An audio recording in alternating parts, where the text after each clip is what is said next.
අයිබෝන්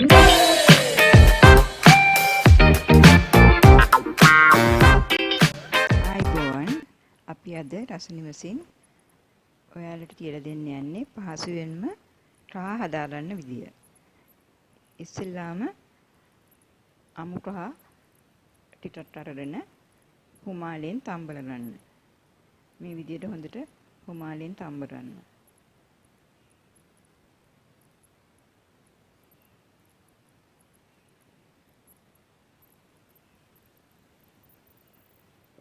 තම්බලකට රහ මේ විදියට සිහින් වෙන්න දියා ගන්න.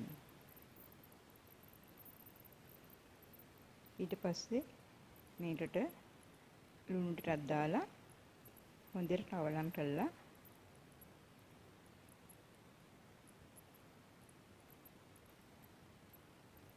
ඔයාලට පුළුවන් බ්ලෙන්ඩරේට හරි මිරිස් ගලට හරි දාලා සීන් මෙන්න මේ රහ හොඳින් නඹර ගන්න.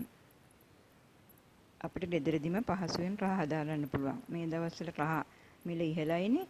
ඒ නිසා මේ රහ මේ විදිහට හදාගෙන බෝතලයකට දාලා සීතලට දාලා මාස 2-3ක් වුණත් පාවිච්චි කරන්න පුළුවන්.